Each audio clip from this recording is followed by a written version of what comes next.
How's it going, guys? Got a game today, a TCGO game against a guy by the name of Blue Custard. Now, he's actually using a deck that operates exactly like mine, but faster. Now, you're probably wondering, a deck that operates just like yours, but faster?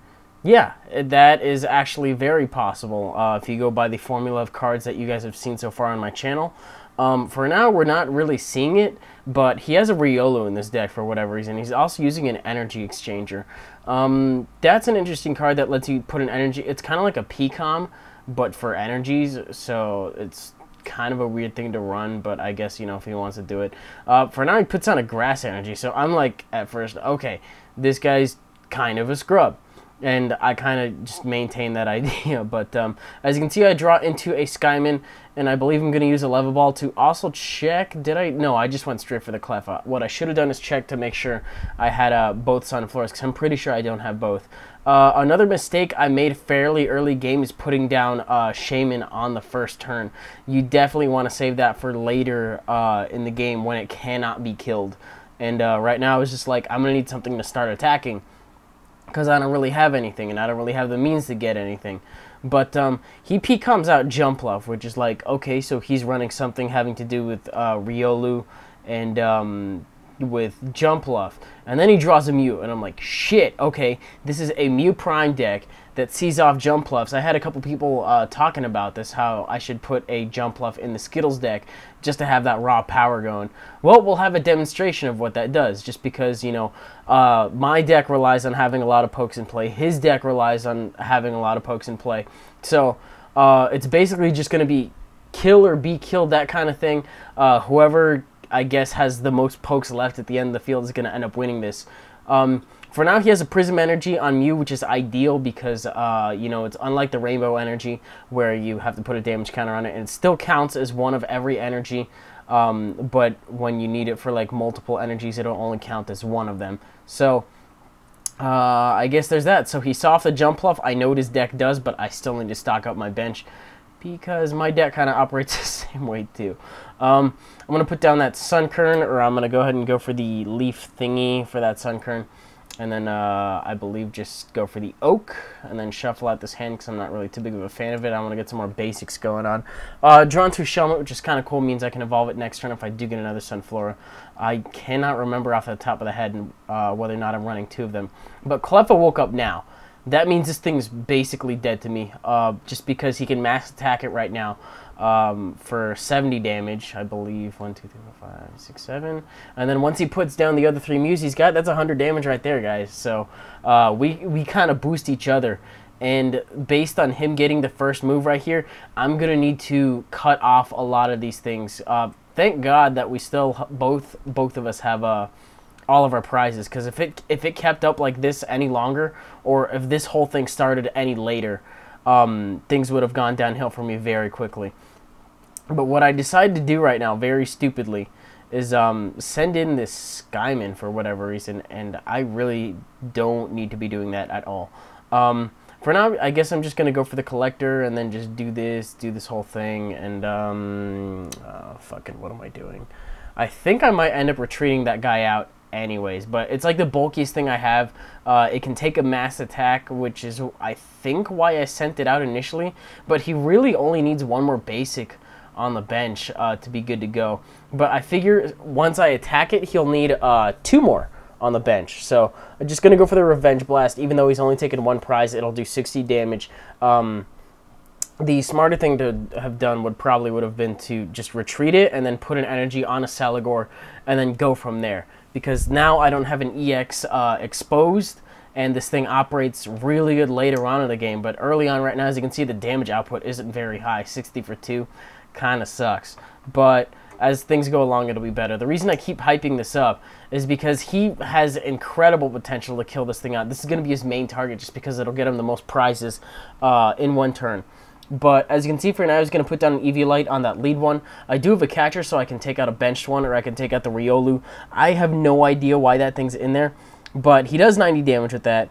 And I believe I am going to use Sunflora to get myself a jump bluff because I can rare candy for that. And I could also junk arm out a couple things for said rare candy if I want to put down another Hoppip on this turn. I don't think I do just because I don't need to power up his mass attacks. But I'm going to get out of here. You know, I was actually able to live it, and then I'm going to go ahead and take him out right back because 90 minus 2 would be 70, so the Eviolite isn't helping him too much, but it is a help to Mew decks in general. I am running it now that it's fixed, thank God. I'm going to send in that Mew. As you can see, I've done a good job of taking out said Mews. I'm probably going to want to take those out over the Riolus, despite what I said earlier about it being an easy target. Easy isn't always best, so in this case, you know, I really want to cripple these things because they help each other out thanks to the thing that's been seen off, and that kind of thing. But I learned that he actually runs catcher despite, you know, the weird deck that he's running. And he's going to go ahead and take out my fucking Skyman, and that's going to give him 2 prizes. So, stupid play, but what can you do? If there's a silver lining to this whole situation, if you look at his hand, he has, like, nothing in it. So, he's going to be kind of stuck. In terms of, you know, getting those Mews back onto the field. So if I can act quickly, then great. But if he draws into like a draw supporter, then that's not going to be too good. But he's out of energy. He's out of everything. It's a minor setback, but I should be good to go, especially because I can get another Hoppip going soon. I don't have any energy coming along, but that's what I got. So he takes 2 prizes. I still am able to kill off that thing as well. Let me see, 5, 6, 7, 8. I'm going to stock up my benches to get the mass attack powered up as soon as possible. And I have 2 junk arms in my hand too, so I can throw away that other Shaman just to get myself a rare candy and then the jump left and that kind of thing. I can also junk arm out for a level ball. No, wait, no I can't. Because I would need 2 rare candies and a level ball, so I would have to draw into another level ball, that kind of thing. Yeah, I don't really know what I'm thinking at this point. But it turns out he draws into a Professor Oak, so that whole little thing I said about, you know, him being stuck because he doesn't have that many cards, no, he's drawn into a couple cards now. Gets a revive. I believe he has another revive or he junk arms out for another one. He's just loading up his bench too, just to add insult to injury. And he only needs 1 energy, much like me.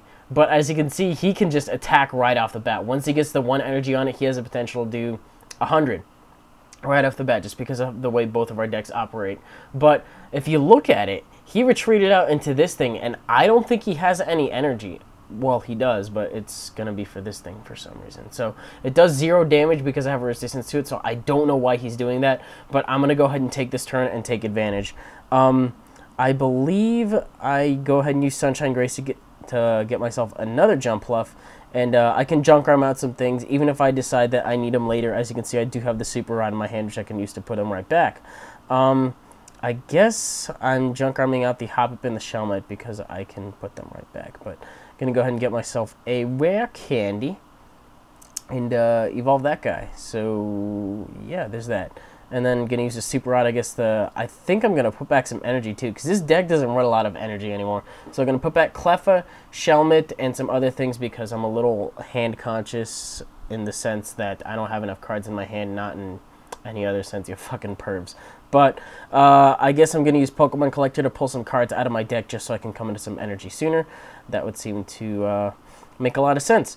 But in that turn that he didn't get a grass energy for his Mew, that's going to let me pull ahead on prizes. And just because he stopped for 1 turn, once he takes out this jump off, if I don't draw another energy on this turn, I'm going to be in trouble. What do we got right now?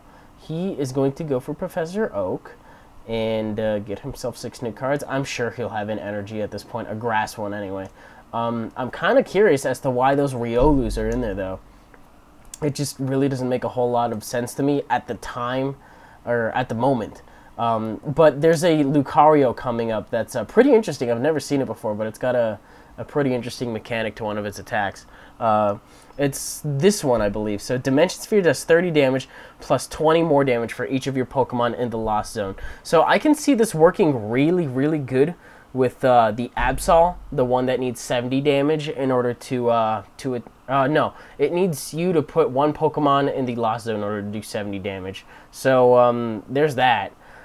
Maybe make a deck around that. I have been meaning to make a new deck, and that seems like an interesting thing to toy around with. So I'll see about making a fighty deck. I haven't made one of those anyways, so that seems kind of cool.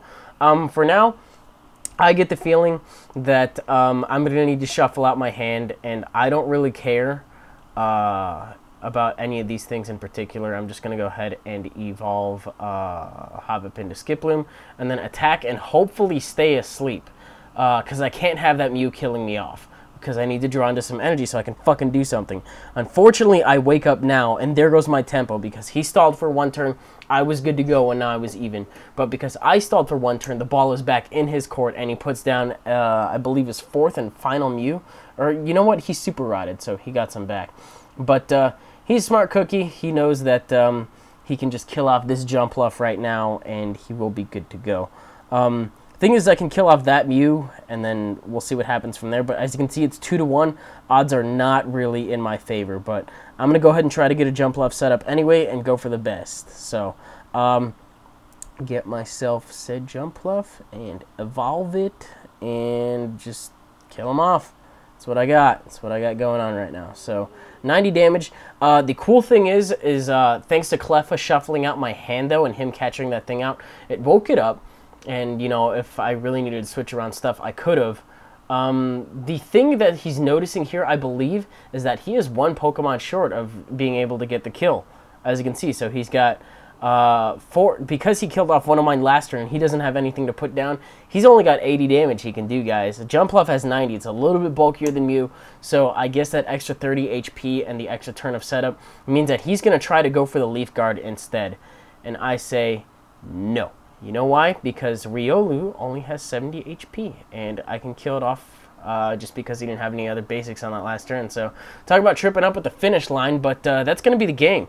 So, kind of a mirror match in essence. It was pretty interesting, I thought. If you guys enjoyed it, you're welcome to leave a like rating, comment, subscribe, do your thing. I will definitely look into making a new deck for sure this week. I guess I'll look around Google or something like that. Just that card list, things like that, just to figure out something that would be okay. And that's all I really got for now. So with that in mind, I will see you guys on the next one. Bye.